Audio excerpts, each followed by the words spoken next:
Turka shi yanzu nan dai asiri yana ta ƙara tonuwa, wato abubuwa suna ta fallasa game da yadda ƙasar Amurka take ƙara taimaka ma ƙasar Isra'ila, wato game da yanayin wannan ɓanna da Isra'ila ke yi, duba da yanayin cewa tana ganin ita ta fi ƙarfin kowace ƙasa, wato za ta iya kai ma kowace ƙasa hari da ta ga dama.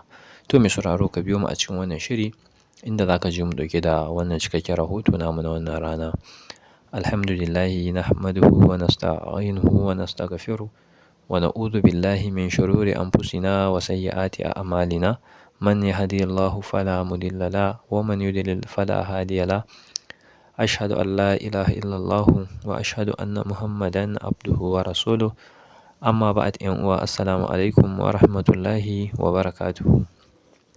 Barkanmu da sake saduwa da ku a wani sabon shirin namu na yau.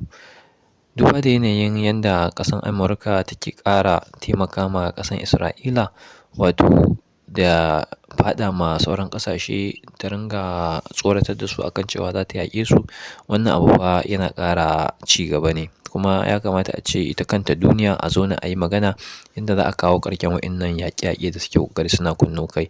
Yanzu mu duba mu gani 'yan kwanakin baya kaɗan da suka wuce, ƙasar Isra'ila wato ta yi ƙoƙari ta faɗa ma ƙasar Qatar.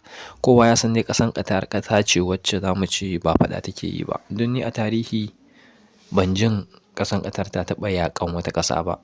Amma haka nan sai muka ji ƙasar Isra'ila ta faɗa mata, ta kai mata hari. To akan mene?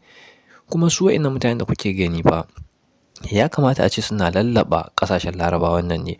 Dalilin da ya sa na faɗa haka kuwa, wannan ƙasashen Larabawan su suke da irin waɗannan ma'adanan da ake buƙata, kama ga kan irin su uranium ɗin da kuma man fetur da dai sauran ma'adanai waɗanda suke ƙasa. Wannan ƙasashen Yahudawan ba wani abubuwa suke da shi ba, wannan wani a zo a gani. Kuma hanya da kuke gani na ko a kawo man fetur a kawo waye, da yawanci fa yana ta ƙasashen waɗannan Larabawan ne, irin su Dubai, su Qatar ɗin, Saudi Arabia da dai sauransu, ga dai sunan da irin su Iran da Iraki duka. To amma kuma sai ka ga su koyaushe waɗannan ƙasashen Yahudawan ba su so su ga ƙasar musulmi suna zama lafiya. Saboda ko da kuke ganin suna ƙoƙari suna ƙirƙiran waɗannan yaƙe-yaƙen, abin asalin musabbabin ƙirƙiran yaƙin saboda ƙabilanci ne, wato addini. Saboda idan kuka kalla kuka duba, za ku ga cewa ba su da wani babban makama sahihi da za a ce ga dalilin da yasa ake yaƙi. Dama asali su suna neman faɗa ne, ko yaya kaɗan cakale su ko suka cakale ka kaɗan yi responding, to sai su mai da abun faɗa. Saboda dama suna so su ga suna yaƙi, su ga yadda za su kawo ƙarshen musulunci, wanda kuma hakan ba zai taɓa yiwuwa ba, mai yiwuwa ba ne. Saboda Allah ya faɗa da kanshi cewa zai ci gaba da ba mu musulunci kariya a cikin wannan duniya namu har zuwa ƙarshen duniya.